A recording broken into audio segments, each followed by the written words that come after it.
¿Alguna vez le has hecho una promesa a Dios y no la has cumplido?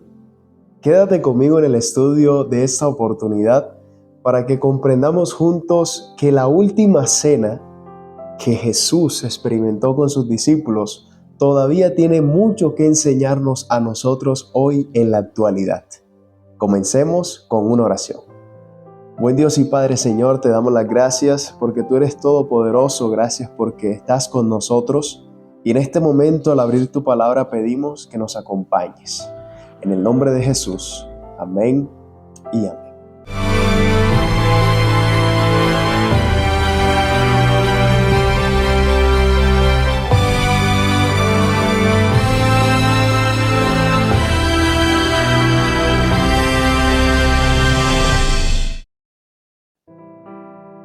Muy bien, es un espacio más para compartir la palabra de Dios y qué alegría poder estar contigo en esta oportunidad. Gracias por el tiempo que sacas para Dios, para que juntos podamos iluminarnos un poco, ¿cierto?, acerca de lo que la Biblia nos dice. Estamos hablando en la lección número 11 de esa etapa final del ministerio de Cristo y la lección en general lleva por título Apresado y Juzgado. Y vamos a ir a la parte número 2 de esta lección, que es la última cena. Para eso, vamos a abrir la Biblia en Marcos capítulo número 14, del versículo 22 en adelante. El libro de Marcos ya se está acabando, quedan pocos versículos, ¿verdad?, de este maravilloso capítulo. Estamos en el antepenúltimo capítulo de Marcos, el capítulo número 14, y vamos a leer desde el versículo número 22. Y dice el versículo 22, el verso 22, aquí está hablando de la institución sagrada de la Cena del Señor. En el contexto de este versículo 22 también encontramos que en el capítulo número 14 están buscando a Jesús para matarlo. O sea, su ministerio ya estaba acabando y ahora Jesús toma una escena importante y se toma el espacio para explicarle a sus discípulos algo que ellos no podían dejar o pasar por alto. Y dice el versículo número 22 de este capítulo 14. Y mientras comían, Jesús tomó pan y bendijo y lo partió y les dio. Qué maravillosa institución hizo Jesús aquí. Le enseñó a sus discípulos algo muy importante que ellos debían tener en cuenta. Jesús, en la última cena con sus discípulos, instituye un nuevo servicio conmemorativo, es decir, una transición entre la celebración de la Pascua judía. Pero ¿cómo así Pascua judía? ¿A qué se está refiriendo esa expresión Pascua judía? Si nosotros vamos a Éxodo capítulo 24, el versículo 8, observamos que aquí los israelitas tenían una costumbre y era la Pascua. El versículo 24, el capítulo 24 de Éxodo, el versículo número 8, dice de la siguiente manera: Entonces Moisés tomó la sangre y roció sobre el pueblo y dijo: He aquí la sangre del pacto que Jehová ha hecho con vosotros sobre todas estas cosas. Y aquí en el capítulo 24 de Éxodo se está hablando precisamente de la Pascua. La Pascua, o los que celebraban la Pascua, ¿verdad?, el pueblo de Israel, ellos entendían que esta era una celebración que indicaba o mostraba de alguna manera al Mesías sufriente que vendría mucho después a morir en la cruz del Calvario, a entregarse como el cordero inmolado. Por supuesto, se entregó en sacrificio y eso representaba a Jesús. Entonces, Éxodo 24:8 debe ser entendido en la interpretación. Entonces, Éxodo 24:8 debe ser entendido en la interpretación de Marcos capítulo 14 del 22 al 31. Aquí se está hablando de esa institución que Jesús hace o este servicio importante.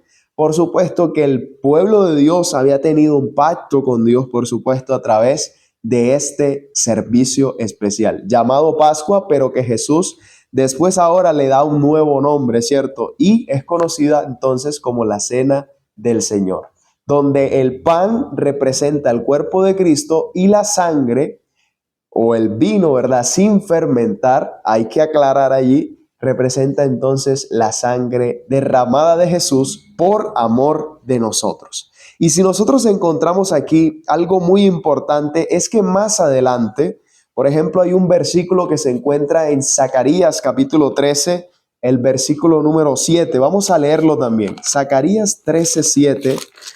Aquí el profeta Zacarías también nos da una indicación sobre lo que se está hablando aquí en Marcos. Por ejemplo, Zacarías 13, 7 dice de la siguiente manera: levántate, oh espada, contra el pastor y contra el hombre compañero mío, dice Jehová de los ejércitos. Hiere al pastor y serán dispersadas las ovejas, y haré volver mi mano contra los pequeñitos. Lo que está hablando Zacarías es que el pastor sería herido. Y aquí el pastor representa a Jesús. Esta etapa última de su ministerio era la más importante. Había llegado ya el clímax del ministerio de Jesús y era el momento en el cual la profecía se cumpliría a través del sacrificio de Cristo. Y Zacarías menciona que el pastor sería herido, es decir, sería crucificado, sería maltratado, sería bofeteado, ¿verdad? Nosotros sabemos todo lo que Jesús tuvo que padecer hasta llegar a la cruz. Hubieron muchos acontecimientos antes de eso. Y el profeta Zacarías lo que hace es recordar que si se hiere al pastor, ¿verdad?, las ovejas serán dispersadas. Y eso fue lo que pasaría más adelante, cuando vemos que prenden a Jesús en el monte de Sinaí, ¿verdad?, en el huerto de Getsemaní. Vemos que se hiera al pastor o apresan a Jesús y las ovejas fueron dispersadas, es decir, sus discípulos fueron dispersados, salieron corriendo tal cual y como lo dijo el profeta Zacarías. Y aquí encontramos una interpretación muy importante y una aplicación tremenda para nuestra vida. Si Jesús hoy tuviese que ser herido nuevamente por nosotros, ¿verdad? Nosotros saldríamos corriendo, seríamos dispersados también como hicieron los discípulos. Y más adelante, aquí en el versículo de Marcos, capítulo 14, vemos un acontecimiento importante que le pasa a Pedro. Cuando Jesús está contando que iba a morir en la cruz, que debía sufrir y todo esto y lo demás, Pedro dice que él no aceptaba eso. Y vamos a leer textualmente lo que dice Pedro, aquí en el capítulo 14, el versículo 26. Cuando hubieron cantado el himno, salieron al monte de los olivos. Entonces Jesús les dijo: todos os escandalizaréis de mí esta noche, porque está escrito: heriré al pastor y las ovejas serán dispersadas. Lo que acabamos de leer de Zacarías 13:7. Y dice el versículo 28, pero después que haya resucitado, iré delante de vosotros a Galilea. Entonces Pedro no, le dijo así: aunque todos se escandalicen, yo no. Eso fue lo que dijo Pedro. Y le dijo Jesús: de cierto te digo que tú hoy, en esta noche, antes que el gallo haya cantado 2 veces, me negarás 3 veces. Mas él, o sea Pedro, con mayor insistencia decía: si me fuere necesario morir contigo, no te negaré. También todos decían lo mismo. Y vemos aquí algo muy importante. Pedro decía: no te dejaré, no me escandalizaré. Pero nosotros sabemos lo que pasó con Pedro. Realmente negó a Jesús. Y tengo una pregunta para ti que estás escuchando en este momento este mensaje, y es la siguiente: ¿qué aprendiste de las ocasiones en las que le prometiste a Dios que harías o no algo y terminaste no haciendo lo que prometiste hacer o haciendo lo que prometiste no hacer? ¿Le has hecho una promesa a Dios que no has cumplido? Yo quiero decirte que el Señor Jesús cumplió con todo lo que el Señor ya había indicado en su promesa. La promesa de salvación viene por medio de Cristo y Él cumplió su palabra. Murió en la cruz del Calvario para que tú y yo hoy tengamos esperanza. Murió en la cruz del Calvario el justo por los injustos. El bueno murió por los malos, siendo inocente, como un cordero inmolado que no merecía morir. Él cargó todos nuestros pecados y murió en la cruz para darnos una nueva oportunidad.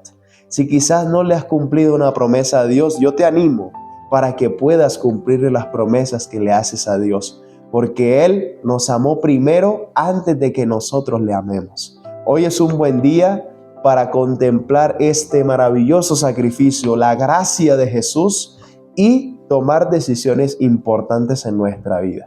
¿Qué decisión quieres tomar? Yo te recomiendo una y yo quiero tomarla también, y es dedicar nuestra vida a contemplar el maravilloso sacrificio de Cristo, y que esto sea una meta muy importante para nosotros, pero también una decisión de vivir día a día conectado siempre con Dios. Si tú deseas eso, en esta oportunidad, con todo el corazón, puedes escribir acá en los comentarios: yo acepto el sacrificio de Jesús en mi vida y prometo cumplir las promesas que le hago a Dios. Y vamos a orar para culminar con este mensaje.